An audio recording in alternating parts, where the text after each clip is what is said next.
Hoje nós vamos refletir sobre o capítulo mais longo do livro de Juízes e também um dos mais deprimentes. Vamos falar sobre o homem que tinha um desejo tão grande de ser rei que não permitiu coisa alguma no seu caminho, nem mesmo a vida de centenas de pessoas inocentes.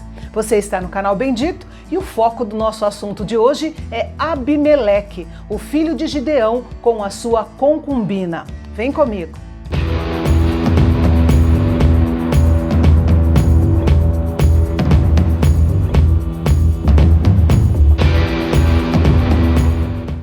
Abimeleque era filho de Gideão, mas não era o sucessor do lugar de liderança do seu pai. E isso por duas razões. Primeiro, porque Deus não havia estabelecido uma monarquia hereditária em Israel. E segundo, porque havia 70 outros filhos de Gideão que também poderiam querer suceder o seu pai.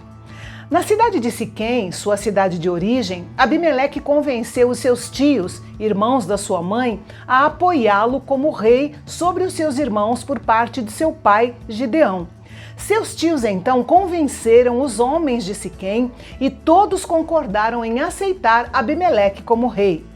Eles lhe deram uma verba inicial para estabelecer sua liderança retirada do templo de Baal-Berite. Com esse dinheiro, ele contratou alguns homens desocupados e vadios que se tornaram os seus seguidores. Juntos, eles foram a Ofra, onde moravam os seus 70 irmãos, e mataram 69 deles para se certificar de que não haveria concorrente para sua liderança. Somente Jotão, o filho mais novo de Gideão, se escondeu e escapou. E foi assim que os homens de Siquém fizeram Abimeleque rei. A coroação de Abimeleque foi uma farsa, um ritual sem nexo que jamais foi aceito e nem abençoado por Deus. Jotão, o único filho de Gideão a escapar do massacre, subiu no topo do monte Gerizim, que ficava próximo a Siquém. Essa era a mesma montanha de onde Israel tinha ouvido as bênçãos de Deus pronunciadas sobre os obedientes cerca de 150 anos antes. Ali Jotão contou uma parábola para repreender os homens de Siquém por terem escolhido Abimeleque como rei. Essa é a primeira parábola registrada nas Escrituras. Na parábola contada por Jotão, as árvores, a oliveira, a figueira e a videira, não aceitaram o convite para reinar sobre as outras árvores, mas o espinheiro indigno concordou em reinar. E sua promessa de oferecer sombra às árvores foi irônica. O espinheiro era um arbusto baixo e espinhoso e não oferecia sombra a ninguém, muito menos às árvores. E ainda deixou avisado que ele seria um governante opressor e destruiria qualquer um que discordasse dele. É interessante que um teste do caráter de um homem é ver como ele trata aqueles que discordam dele.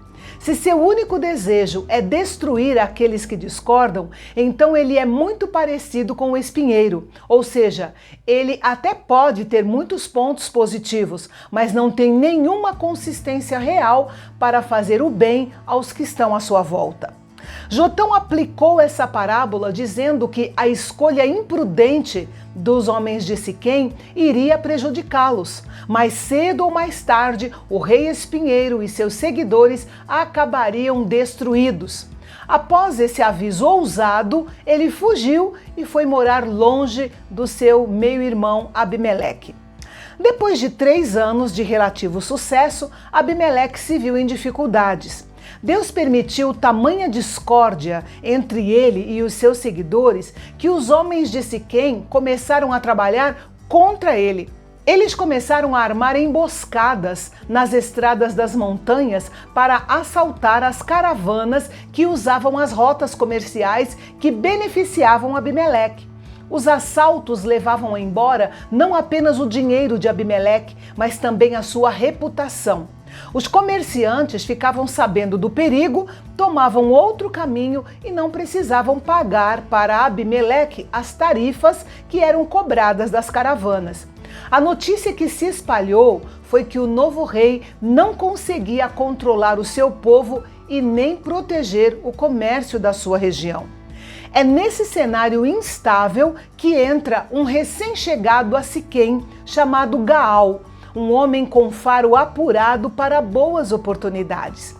Em pouco tempo, ele conquistou a confiança dos homens de Siquém, e quando todos se reuniram para comemorar a festa da colheita, Gaal criticou publicamente a administração de Abimeleque e, por fim, desafiou o rei a sair à luta com o seu exército. Quando Zebul, o governante da cidade, ouviu as palavras de Gaal, mais do que depressa contou tudo ao rei e ainda ofereceu uma estratégia para tratar do intruso presunçoso. Abimeleque concordou com o plano sugerido por Zebul, atacou Siquém e Gaal e seu exército foram expulsos da cidade.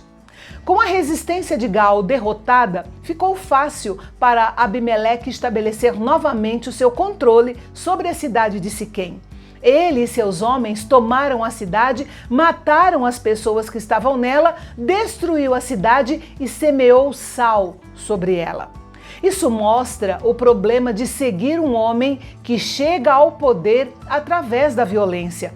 Normalmente é apenas uma questão de tempo até que a mesma violência se volte contra aqueles que o ajudaram a chegar no poder.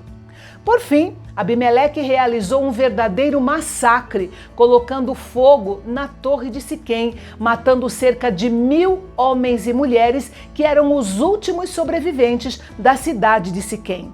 E assim se cumpriu a palavra de Jotão.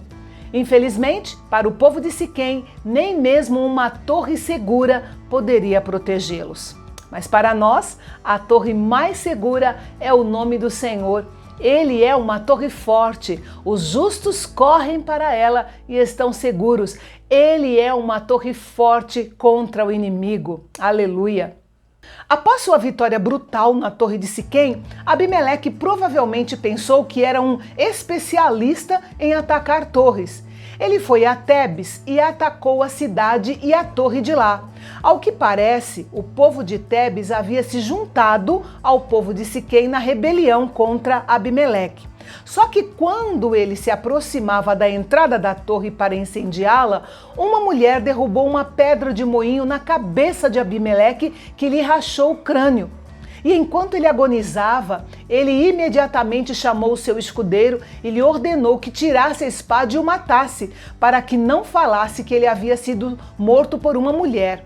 Então o escudeiro o matou.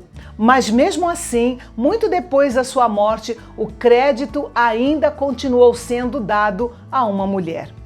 E assim Abimeleque perdeu o reino e a vida. Deus retribuiu a sua maldade por ter matado os seus irmãos e dos homens de Siquém que o apoiaram.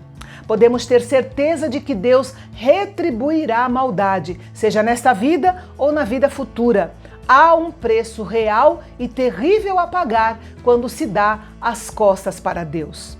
E amanhã, aqui no canal Bendito, nós vamos relembrar a história de Jefté, o juiz de Israel que fez o voto mais complicado de se interpretar em toda a Bíblia. Não perca! Até lá!